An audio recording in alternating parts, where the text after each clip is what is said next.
Hello and welcome to the Hollywood Critics Association's Foundation After Show. Each week on this show, we discuss the latest episode of the Apple TV Plus series based on the beloved science fiction novels by author Isaac Asimov. I'm Jami Philbrick, entertainment journalist and critic for We Live Entertainment and a member of the Hollywood Critics Association. We have a great show for you tonight. We will be having a spoiler-filled discussion of the latest episode of the series, which dropped tonight, entitled The First Crisis. Usually I am joined by Yael Tygiel and Nikki Fowler. Yael is off this week, but Nikki, woo! Hey, Jami. Thanks. How are you doing? I'm great. Thank you. How are you? I'm doing good. I'm really excited to talk about this episode, the penultimate episode, as they would say, and only one more going into the final next week. So it's getting good. Unfortunately, of course, Yael couldn't be here this week, but we can't do the show without another guest. So happy to welcome our returning champion back to the podcast, James White from Empire Online. James! Hi, Jami. Hi, Nikki. Hi, everybody. Hi. How you doing, James? I am good. Excited to talk about this episode. I was going to say, we got a good one to talk about, so let's get right into it. So little recap. Let's try this picture. Okay, so first, after the Invictus jumped, we find that Salvor finds herself back on Terminus with Hugo leading the Thespis. She channels, or seems to, I will say, channel Gale's memories and discovers how to use the cube to open the vault, which reveals a door. But before she can walk through it, a war breaks out between the Foundation members on Terminus, the Thespis, and the Anacreon, with Farah threatening to destroy the vault. Salvor is forced to shoot an arrow that kills her right before seemingly the ghost of Harry walks through the vault. And then meanwhile, Dawn plans his escape, only to find out that it is an elaborate trap by the Empire's enemies, who have also created their own clone, which they want to use to infiltrate the Empire. But as there we go, another picture of Day. But Dusk saves Dawn, only to learn of his secret flaws, leaving his fate in the hands of a returning Day. So lots to talk about here. Nikki, let's start with you. What were just some of your general thoughts, things you liked about this episode? So much. This was a jam-packed episode. So, Hugo is officially back, and this relationship with Salvor, they keep parting to come back together again, and I'm loving every bit of it. So I just want to mention the little love story there. And then the mural scene with brother Dusk, who is just out to get brother Dawn, trapping him into this, not admitting that he's colorblind with this mural. That was really, really creative. I love the intro with a young Salvor, and we're getting more of, the themes from the book where, violence is the last refuge of the incompetent. I love that Salvor is, still she only resorts to violence when she feels that she absolutely has to, which is a major theme in the books. And then the whole elaborate plan to get brother Dawn out of the palace. It was fascinating. So lots of good stuff. Yeah, absolutely. I agree. Wasn't loving everything that was sort of going on with Dawn at first. But once we sort of were revealed and we saw a second Dawn and sort of the plot, as it were, was sort of revealed, that kind of became exciting. And I'm actually really looking forward to seeing how that resolves or doesn't resolve in the final episode. But yeah, I agree with the Salvor stuff. Love Hugo, love the relationship between Salvor and Hugo. And in a sense, I kind of felt for Farah at the end. Clearly she was so sort of hell-bent on the rage that she already had, and then wasn't completely clear. She sort of comes in as the two warring sides are starting to come to an agreement, and then everything just goes out the windows. So I felt bad when that happened, but I agree. I think, Salvor did what she had to do. James, what were your sort of initial thoughts on this episode and everything that kind of, we moved at a pretty fast clip, I think, on this episode because we're getting to the end and a lot was revealed. Yeah, we did. This was an episode of two halves for me. I would break it down into the story of the badass. That would be Salvor, jumping from one spaceship to another, reuniting with her love, sorting people out, doing all these sort of things. And it was also the story of the dumbass, because poor old brother Dawn just cannot catch a break and frankly should have seen most of this coming but didn't. It was kind of fascinating to see him sort of struggle and to see him really try and escape. Think that he'd maybe gotten there, maybe he'd achieved some measure of freedom with this woman that he seems to really adore, and then realize, oh no, it's all a giant trap, and they've made another clone of him, who is interesting. It's actually interesting to see Cassian Bilton, who is, as I like to say, one of my people. He's British. Get to use his own accent as the other clone, I should say, and see him talking to himself as brother Don. Yeah, it's interesting. His storyline. I think Nikki was right. And you were right. It kind of didn't grab me first off. But and his little sort of escape from the palace initially was like Mr. Bean running away at first. He's sort of like, and then, oh no, I'm running now. It's like, yes. It's like, all right, just be more convincing, but all right. And yeah, I did love his little moment with Azura where he says, where she says about sort of you need a name. You need a name for yourself. And I was thinking, first of all, Jeff, maybe Steve. I don't know, but frankly, given everything that happens later, I then just downgraded it to Dingleberry, Doink, or Dunderhead, because honestly, this dude he does not see the way the world is turning, and yeah, it's fascinating. Well, first of all, I love a Rowan Atkins reference.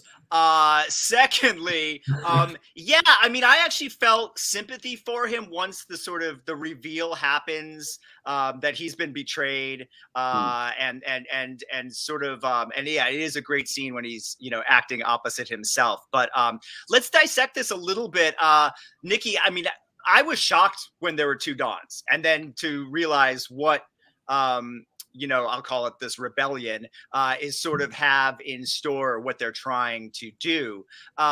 Were you surprised by that reveal and sort of the twist in that storyline? I absolutely was. I absolutely agree with James where I love the dynamic of the actor who plays brother Don, actually, having to, getting to see a different side of this actor. I just thought him showing those two emotions of this completely weak individual and then this, person who basically has sabotaged his quote unquote life. So that was fascinating. I didn't see it coming. I thought, Demerzel would have something more to do with what's going on. And this kind of just jumped out. So it was a really nice surprise. But I knew something was going to happen because it was just, the energy of Brother Don was just, as James and we've talked about, we just knew bad things were just going to keep happening to him. So, and Azura, she just became like this infomercial for, to me after, during the episode where she's just, kind of just convincing him that it's better on the other side. So that whole scene was really cool, but I didn't really see that really specifically coming. Yeah. I think it was a big kind of surprise for me, certainly, and a nice twist there.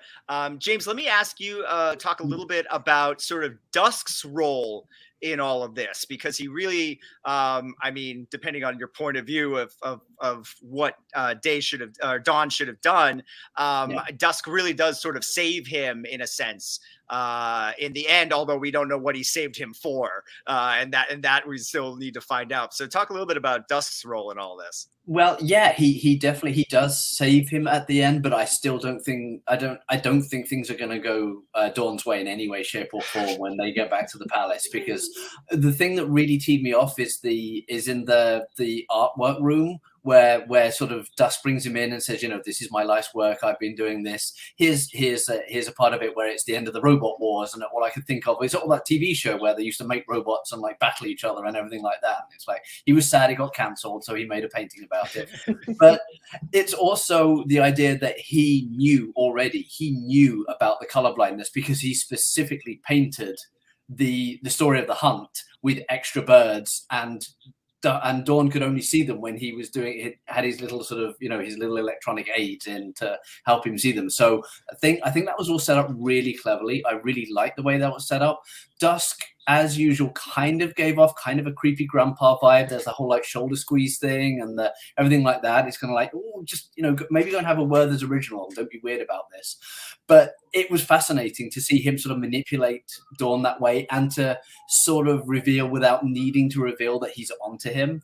So Definitely, even though he did technically save him from the rebels, from the people who are trying to take down Empire, I still don't think he's going to end well for him, because honestly, at this point, I think Dusk sees Dawn as faulty goods. He's figured out that there's something really wrong with him, and I would not be shocked if next episode he calls Dawn into a room and Dawn walks, and then he just falls into a giant pit somewhere, like something out of Return of the Jedi. But we'll see. I don't know what's going to happen. Yeah, it's interesting. Well, it's interesting for me in these scenes is to always remember that Dusk is the day we were introduced to in the pilot episode, right? So it's always kind of interesting with those clones to sort of think about, how that all kind of works out in the time frame of the series and the way that it's been delivered. Yeah, I agree with you.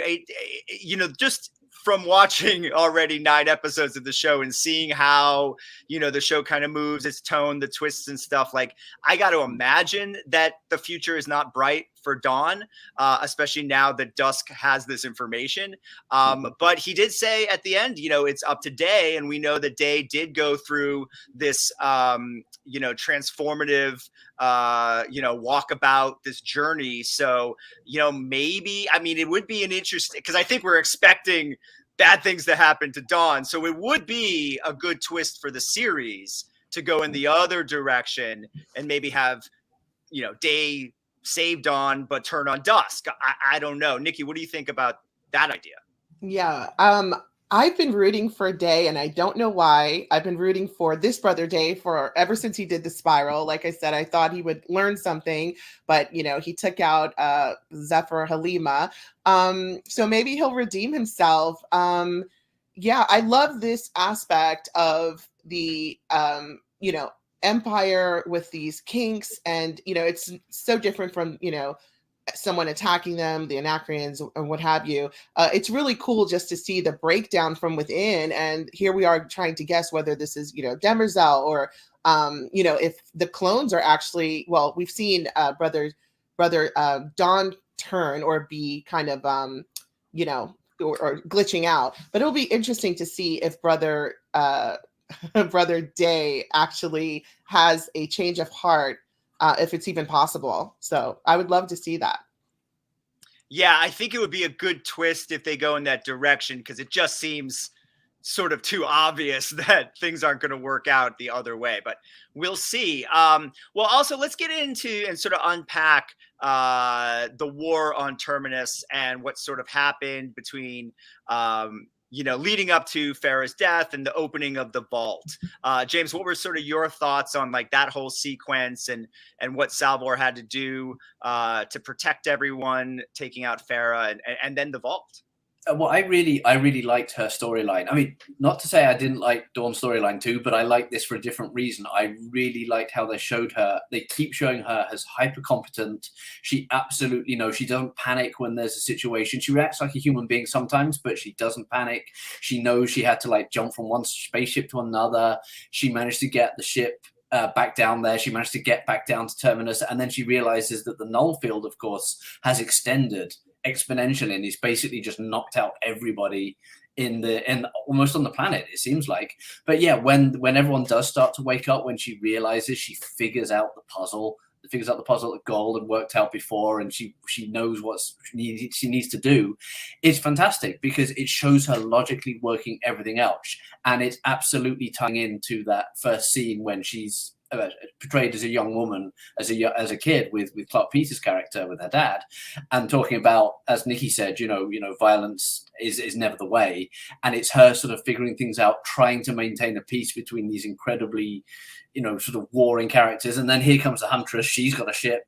She's managed to find a ship. So it's a kind of hilarious progress of like, oh, Thespin show up. Oh, we've got a ship. Oh, great. Then another ship shows up of theirs that the Huntress has basically taken over and destroyed their ships. And then she's got the upper hand.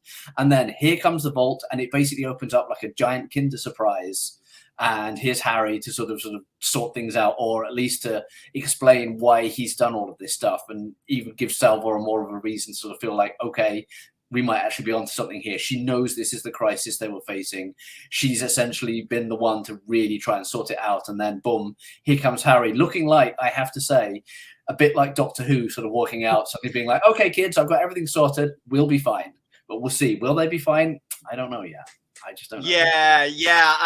So the thing you said about Pharaoh, which I thought was interesting, was like, that was a really cool, like, sci-fi moment. Like, I could see that being like, Darth Maul coming down in Star Wars, and you thought he was dead, and then he's back, so I thought that was like a really great sort of dramatic moment in the way they kind of staged it there. Totally agree with you. Nikki, let me ask you, because I don't know. So of course, Salvor is able to open the vault, and she has these visions, and we know that she had been having visions throughout the series, and I'm still not completely sure. I have a little bit of a theory, but I'm not completely sure like what's going on there. What do you think is happening? Do you have a theory about it? And just sort of like how that was, those visions led her to do obviously what she was supposed to do. I mean, is this all still, as we ask every week, part of Harry's plan? Yeah. So, as I said, in past episodes of our show, that, I feel that, possibly that Gail and Raish are somehow related to Salvor. There's just too many similarities. And here she is opening the vault, and this is her second try with the Prime Radiant. And Gail, I believe, opened or solved the Brexit with, a second, 2 tries. So it's just super similar. I feel there's like just a strong connection between those two. She's seeing all of these visions, and even when she's opening the vault, we're just flashing. She's wearing the clothes that Gail is wearing. So it's, becoming more obvious to me that there's definitely this strong connection between the two of them. Maybe they're related, maybe they're not, but I just, her actions, as James said, are so calculated and calm, and she's really using her mind. And everyone does in the show, but Gail really does this very similar to Salvor. So I just found that fascinating. So I just feel there's a connection.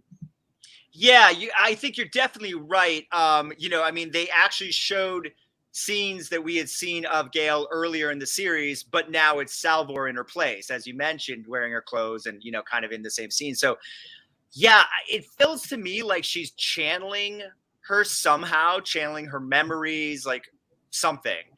How she's doing that, why she's able to do that, I have no idea still. I'm hoping that we find out in the final episode, but we'll have to wait and see.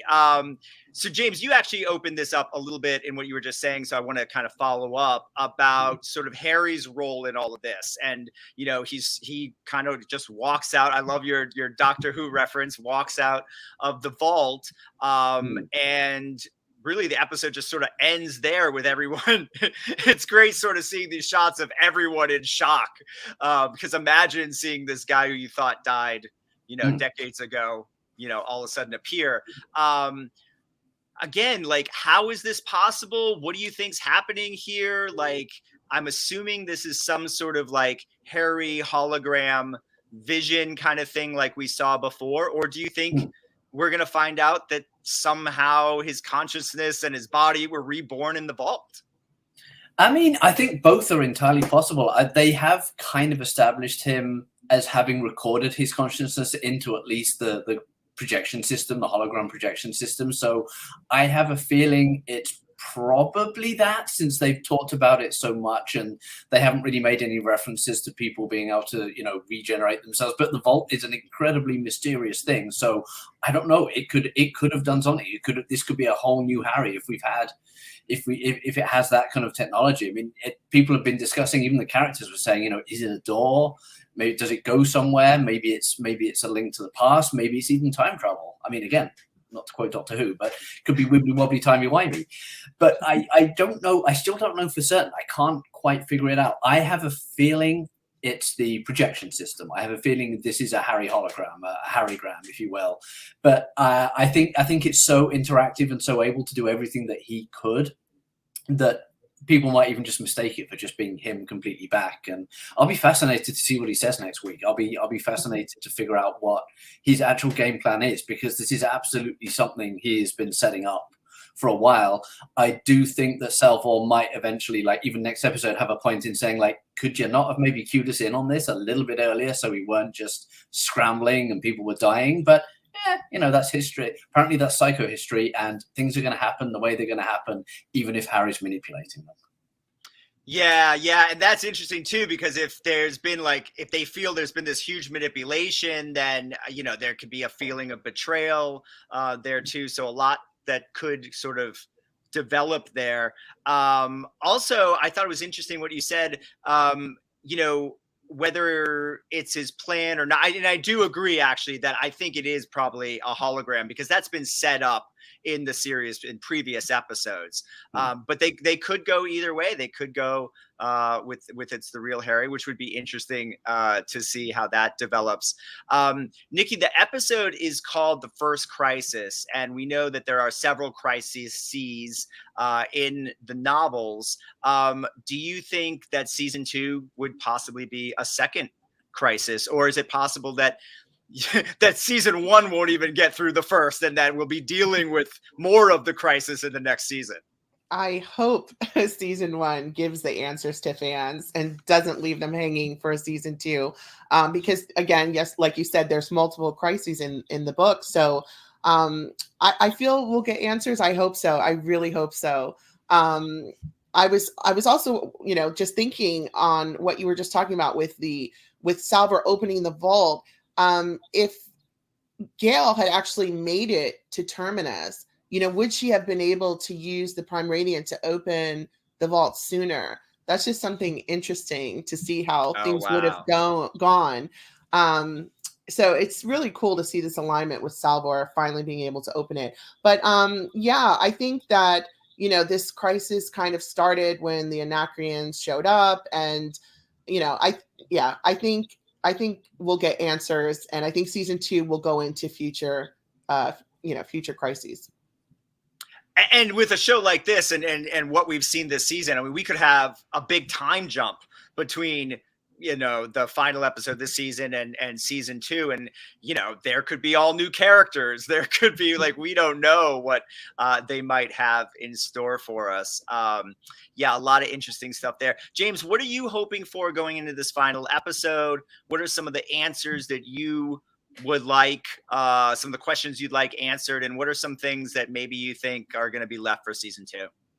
I'd definitely like to know at least a bit more about what Harry's plan actually is. I think we're going to get that, given you don't get Jared Harris out onto the desert planet or to Terminus just to say, like, oh, by the way, I've just set this up, but I'm not going to tell you anything more. I'm going back into the vault. Bye. I definitely think we'll get some more answers on that. I really hope we get something not necessarily concrete, but a little bit more solid about the connection between Gal and Salvor and why these visions are happening, because I clearly think there's a reason for that. There's some connection there. There's some link there. Obviously, I want to follow up on everything else. I want to follow up on what happens to Brother Dawn. Spoiler alert, I'm guessing it's not going to be good. I still don't think it's going to be good, because that guy has the worst luck in the world. I mean, seriously, that guy has terrible luck. And it'll be interesting to see Day come back and find out what's been happening with him, how his attitude has changed, what his worldview, his empire view, his galactic view is now. So yeah, I'd like to see that. And I'd like to see just generally a few more answers about what's going on, about the state of the galaxy going forward. And then, Yeah, next season, honestly, I think you and Nikki are quite right about the idea that there could be another time jump. This show is big on time jumps. I mean, every episode we've jumped around the timeline. We've gone to different places. We've been 30 years ahead, 100 years behind, something like that. So I have a feeling there's entirely scope for that. I think Salvor and Gal particularly might be a storyline that goes forward, but I'm almost certain we'll probably get some new characters, some new timelines, and I'm ready for any of it, frankly. Yeah, I mean, we need to find out what's the connection is, whatever it is, what that connection is between Gale and Salvor, because obviously we know it was not part of Harry's plan for Gale not to end up on Terminus. So Salvor has seemingly picked up the reins of that. And so there's got to be something going on there. So I hope to find out more about that. I agree. Obviously, Day needs to come back. There needs to be a conclusion to the Dawn story, to what's going on with this rebellion, and then honestly, how Day deals with that. Because it's his choice, how he's going to move forward, ruling this galaxy. And then I would love to see, there's got to be some sort of, you're right, with Harry, we got to find out what the plan was, what it still is, where it's going, how all of these different groups of people kind of what their roles are to play in all of this. So there's a lot to we'll have a lot to unpack next week with the final episode, and it'll be interesting to see where it goes moving forward with season 2.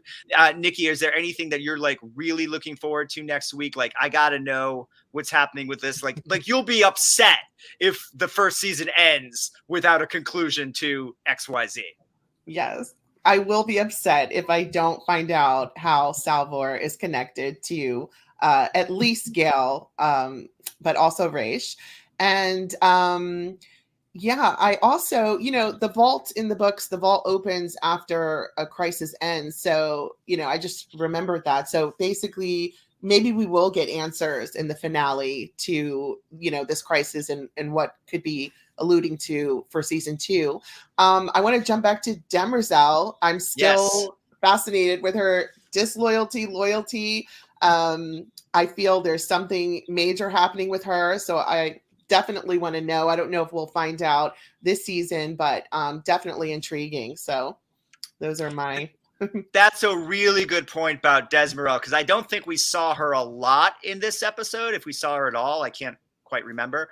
But she certainly has a part to play, I would think. And she's been very interesting this season to sort of see where that goes. And even when they mentioned, I think it was Dusk mentions the Robot Wars, I was like, Robot Wars? What?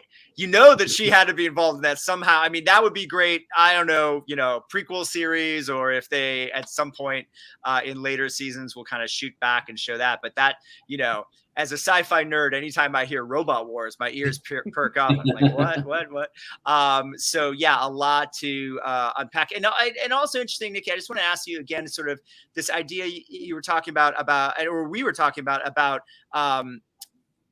Salvor filling in for Gale sort of in Harry's plan. And do you think that Harry's plan was constructed in a way that it was somewhat fail-proof? Meaning that, okay, yes, Gale didn't get to Terminus, but maybe there were enough sort of, I don't know, elements or science, whatever mathematical quotations he were using that to led him to believe that someone would fill that void. Yeah, I definitely think that his plan is somewhat fail-proof.